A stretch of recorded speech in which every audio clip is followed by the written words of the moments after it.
E aí, meu povo, bora lá, pessoal, disposição para mais uma aula. Ei, protozooses é o que a gente está vendo. Doenças causadas por protozoário. Olha para cá, amebíase é a doença dessa nossa aula de agora. Pessoal, o ciclo biológico do parasita que causa amebíase, ele é bem mais simples em relação à malária e à doença de Chagas que nós já vimos. Então vai lá, assiste a videoaula sobre malária e a outra videoaula sobre doença de Chagas. Não esquece, gente, comenta e curte para que a gente possa tirar dúvidas, inclusive, de vocês. Perfeito, pessoal? Então, olha só, primeira coisa que a gente tem que ver aqui é que realmente o ciclo ele é mais simples. Ele é um ciclo, pessoal, no caso da amebíase, que só tem apenas um hospedeiro, que é o homem. Não existe o artrópode, geralmente um inseto ali, como vetor transmissor aqui da amebíase, certo? Como transmissor do parasita. Então, esse ciclo ele é monogêneo, ele só tem apenas um hospedeiro. Isso já é a primeira diferença de cara.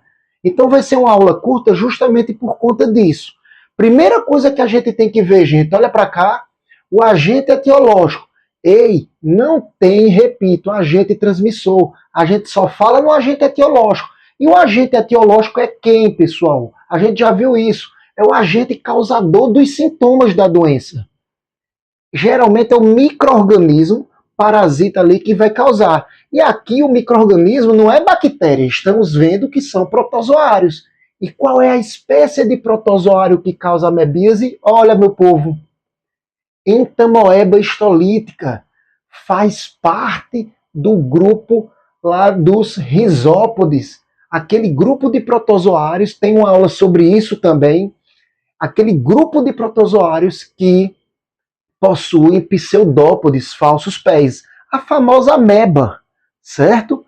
Cuidado, gente, que existe a ameba, a Entamoeba histolítica, e existe também, perdão, a Entamoeba coli. A Entamoeba coli, ela vive, habita nosso intestino muito bem lá, fica lá sem causar nenhum problema.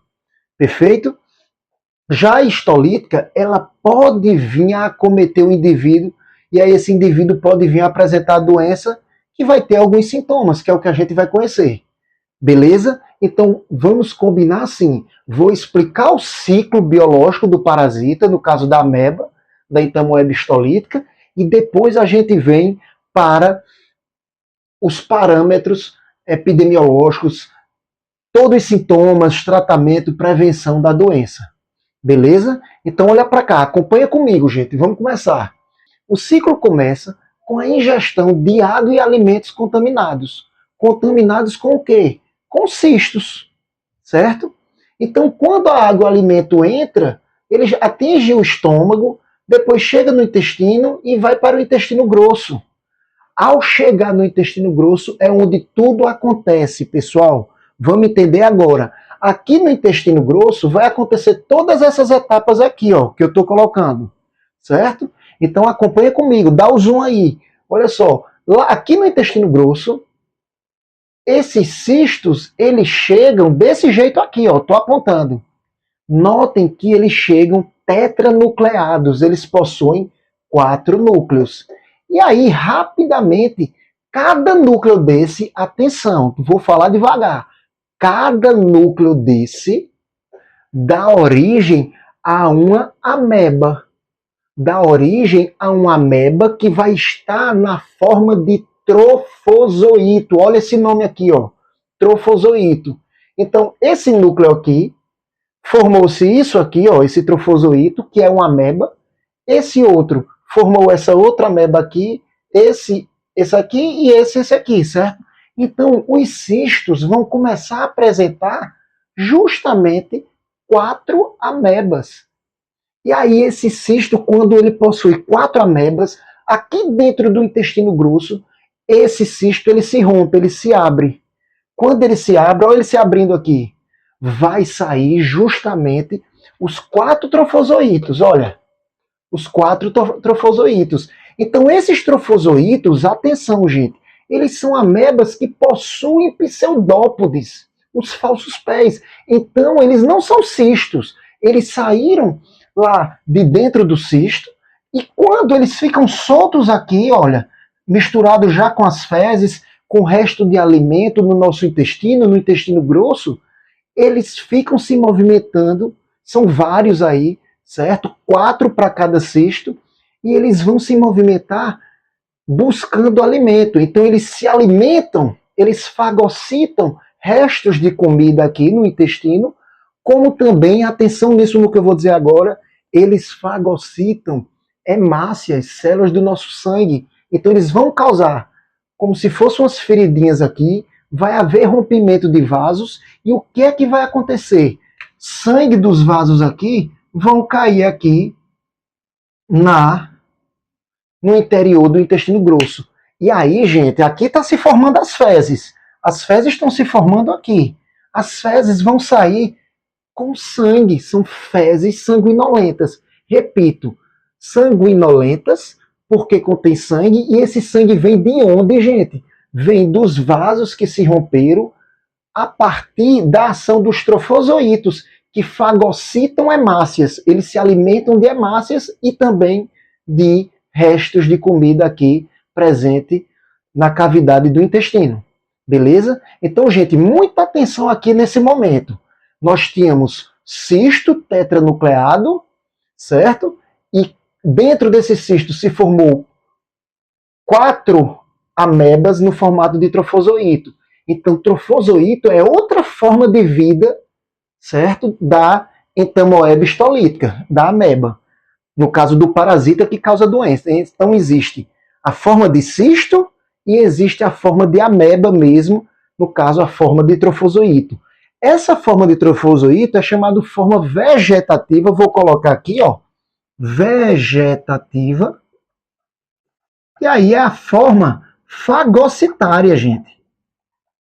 Fagocitária, vou aproveitar e colocar.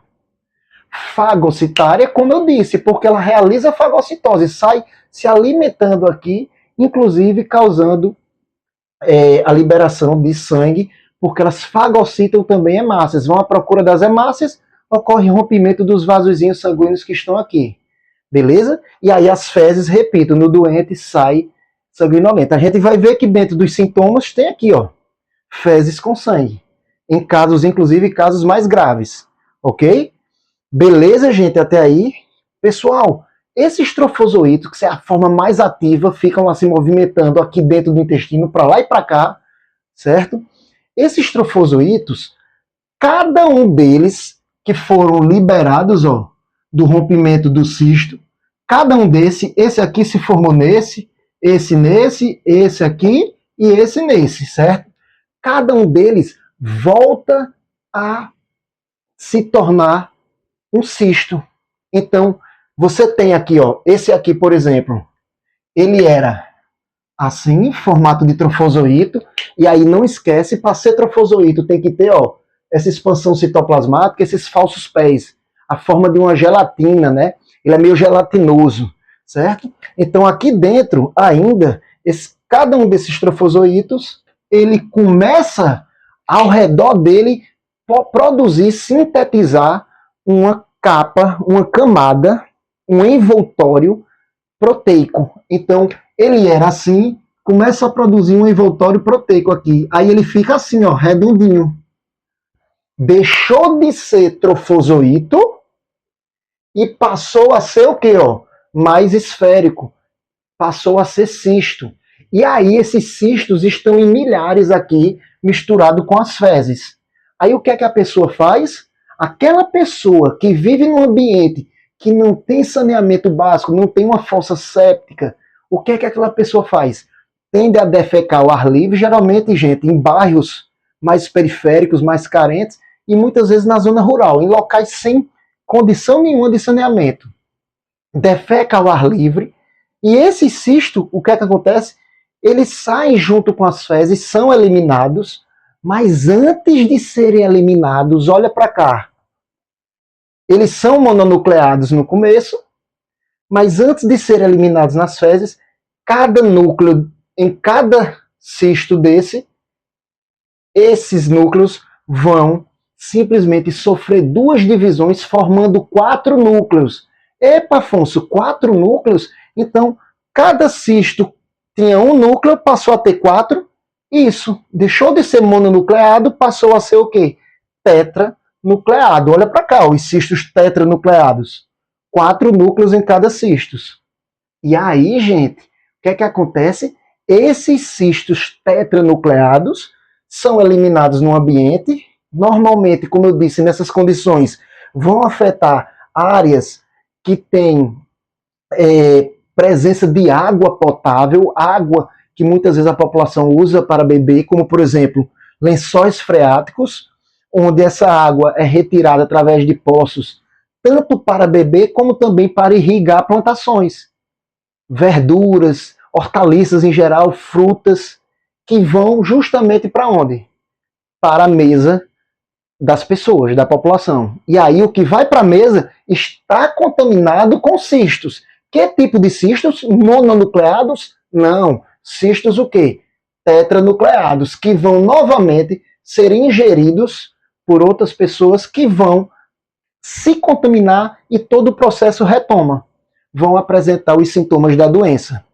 Perfeito, gente? Então observem que o ciclo ele é simples. Ele é um ciclo monoxeno. Não tem o vetor transmissor, somente tem o agente etiológico, certo? Só tem um hospedeiro e não 2, ok? Por isso que ele é monoxeno. O agente etiológico é a própria ameba, a entamoeba. Repito, quantas formas a ameba se apresenta aqui? Forma de cisto e na forma de trofozoito. Qual é a forma ativa que faz o sangue sair junto com as fezes? A forma fagocitária, que se alimenta das células do sangue, as hemácias, no caso o trofozoito.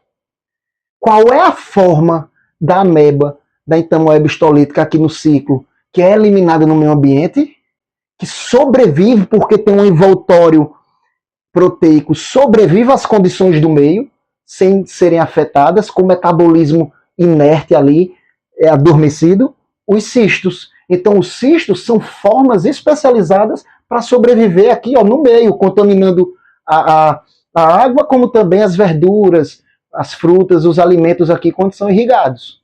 Perfeito? Saquem a diferença entre cisto e trofozoito. O cisto é esféricozinho, o trofozoito ele já é mais alongado, com pseudópodes. Beleza, gente? Então vamos só finalizar essa aula dizendo a vocês que a transmissão ocorre por água e alimentos contaminados. Falamos durante o ciclo agora. Os sintomas, gente, eu falei um sintoma lá que é justamente a presença de sangue nas fezes. Isso ocorre em casos graves, junto com a febre também, ok? Perda de peso também é um dos sintomas. Cólicas, diarreias, e fadiga. Muita diarreia, gente, por isso que ela é chamada de disenteria amebiana. E aí, gente, eu queria chamar a atenção que esses são os sintomas. Mas existem pessoas que têm a doença, mas ela se apresenta o quê? Assintomática. Fazer questão de colocar aqui. Não tinha colocado antes, coloca agora. Certo? Então, coloquem aí assintomática, para quem gosta de copiar a aula. Perfeito? Tratamento. O tratamento é medicamentoso, é um tratamento específico. Antiprotozoário. Certo? Não há necessidade, gente, para a prova de vocês saberem o nome do medicamento, da substância. Prevenção. Ora, gente, lavar bem as mãos, porque você pode estar ali pegando em alimentos que já contêm o cisto. E aí você se autocontaminar colocando mão na boca, nas mucosas, né? No nariz, olhos, tudo isso. Lavar bem os alimentos, logicamente.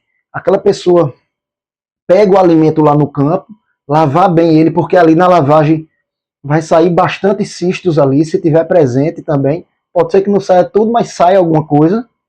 Ferver a água, gente. Os cistos, eles não conseguem ficarem protegidos, desculpem, com uma temperatura alta. Então, expor eles a uma temperatura alta é uma boa medida preventiva.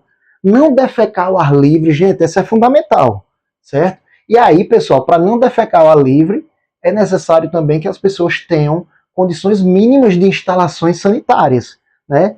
Uma privada, uma fossa séptica, todas essas condições, uma rede de esgoto que isole ali, que as fezes possam serem destinadas para um local mais adequado. Perfeito? Diagnóstico, gente. Olha só para cá o diagnóstico. Ele, normalmente, o mais simples é o exame parasitológico laboratorial. O técnico lá do laboratório olha no microscópio as fezes, certo? Da pessoa, do paciente, e lá ele vai ver se tiver cistos e trofozoítos de ameba, no caso de entamoeba histolítica, o diagnóstico é positivo para a doença, certo? Mas existem os ensaios imunológicos, no caso os imunoensaios, que são testes que detectam antígenos, a presença de proteínas do protozoário ali, certo?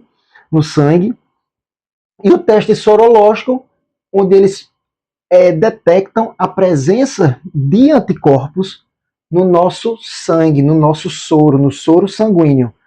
Eles observam lá nosso sangue. Se tiver anticorpos que a gente produziu para esse protozoário, para a ameba, esses anticorpos vão aparecer no exame, e aí isso significa que a gente está com parasita dentro e a gente está produzindo anticorpos contra ele, para combater ele, certo? Mas entendo que o mais comum é esse aqui, ó, o exame parasitológico, quando se enxerga direto nas fezes, lá no microscópio, os cistos e os trofozoítos, no caso de entamoeba histolítica. Beleza, pessoal? Então, basicamente é isso. O ciclo da amebíase é simples e bem menos complicado de se entender em relação à malária e à doença de Chagas. Só fazer uma ressalva, dizer o seguinte, que nós vimos que tudo acontece no intestino, somente no intestino grosso. Mas é importante que vocês saibam que os cistos eles podem acometer o fígado aqui próximo, certo?